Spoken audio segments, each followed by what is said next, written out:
Muchas gracias, señor presidente, por autorizar ese aplauso.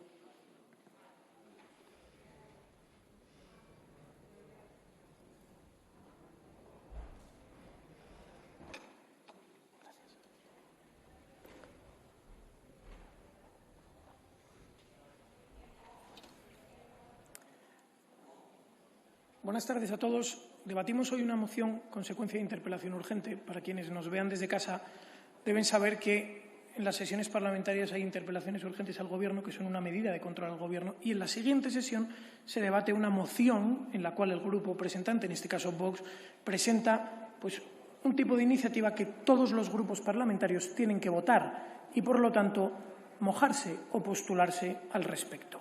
En mi intervención hablé con la ministra, yo me dirigí a ella me insultó, pero mantuvimos, en cierto modo, un diálogo en el cual le proponía una serie de ideas para la política fiscal del Gobierno. Creía que la política fiscal del Gobierno debe seguir una serie de máximas, en principio, apartarse de las mentiras, de las falacias y fundarse en argumentos legítimos. Yo le sugería que la política fiscal del Gobierno hasta ahora, y la han defendido hoy nuevamente tanto la ministra como los portavoces del Partido Socialista, como incluso el portavoz de Podemos, debía apartarse de tres falacias que constantemente se repiten. Primero, un incremento fiscal, un incremento de la presión sobre los españoles no va a mejorar automáticamente el estado del bienestar. No se confundan, dejen de repetirlo, dejen de mentir a los españoles, porque eso no es así. Dicen siempre que los impuestos los van a pagar los ricos. Esto también es mentira. También es una falacia en la que la política fiscal del Gobierno sistemáticamente se fundamenta. Y esto es absolutamente falso. Y, por último, hablan siempre de la presión fiscal, que debe equipararse a la de otros países de nuestro entorno, y este indicador tampoco es válido. No puede guiarse la política fiscal de un Gobierno por la presión fiscal.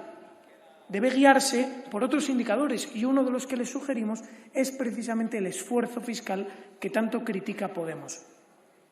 Y la ministra, digo que me insultó, y hoy de nuevo ha proferido insultos a varios de los grupos parlamentarios, apoya el codo en la tribuna y, como si de la barra de un bar se tratase, lanza eslóganes pseudocomunistas mezclados con faltas de respeto, incluso personales, a los diputados que la interpelan. Y esto lo hace no por casualidad. Bueno, es cierto que es su estilo personal, es un poco marca de la casa, pero lo hace intencionadamente. Lo que pretende, en definitiva, es lanzar, como siempre, una cortina de humo. Pretende despistarnos y pretende que nos centremos en los insultos. Pretende que nos centremos en sus chanzas, en esa especie de bromas que lanza constantemente, en vez de fijarnos en la cuestión nuclear, que es el expolio fiscal al que están sometiendo a los españoles, señores socialistas. No nieguen con la cabeza. Están ustedes exprimiendo a los españoles, exprimiéndoles como si de señores medievales se tratasen, que aprietan hasta el último céntimo de los contribuyentes, hasta el último, mientras les engañan con eslóganes. Y, como digo, no existe una correlación entre el incremento de la recaudación fiscal y el estado de bienestar, porque la realidad es que muchísimo dinero, mucho dinero del que ustedes arrebatan, bueno, ustedes también, señores del PP, arrebatan a los españoles, mucho de ese dinero se malgasta de forma sistemática. Y, entre otros gastos, esos 22 ministerios del Gobierno, que, por cierto, se han subido los sueldos en el último ejercicio. Esas subvenciones a los sindicatos, que se han incrementado un 56% en el último ejercicio. Un 56% de incremento en la subvención a los sindicatos, cuando los españoles están pasándolo francamente mal. Han rescatado ustedes a una línea aérea relacionada con el chavismo, a la que han inyectado 53 millones de euros. Han renovado la flota de coches oficiales. España tiene casi 9 veces más políticos por habitante que Alemania. Entonces, bueno, los 800 millones de la Junta, robados por la Junta de Andalucía del PSOE.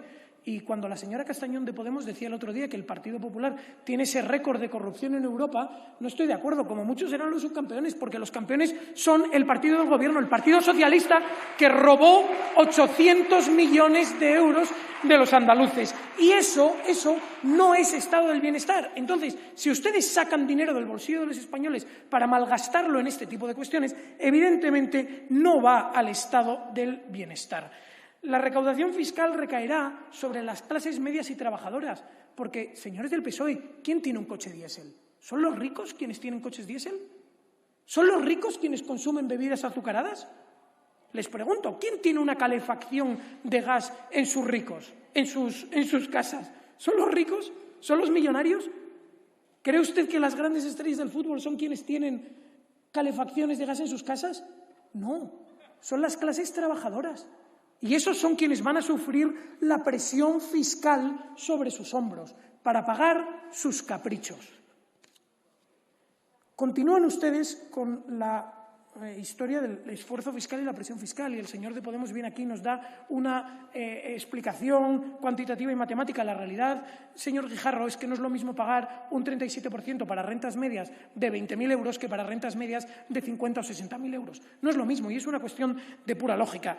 Y a la señora ministra le tengo que decir, que lamentablemente no está aquí hoy, es muy justo pagar impuestos. Todos los españoles estamos dispuestos y encantados de pagar impuestos, pero ustedes podrán venir aquí a pedir subidas fiscales cuando hayan garantizado el fin de las subvenciones a los sindicatos, cuando hayan garantizado la reducción de los parlamentos autonómicos, la reducción del Congreso, la reducción del Senado, cuando hayan prometido que van a terminar con las subvenciones a chiringuitos ideológicos, los asesores, las niñeras, etcétera, etcétera. Así que cuando ustedes gestionen bien, podrán venir a pedirles a los españoles que paguen más dinero. Hasta entonces, silencio. Gracias.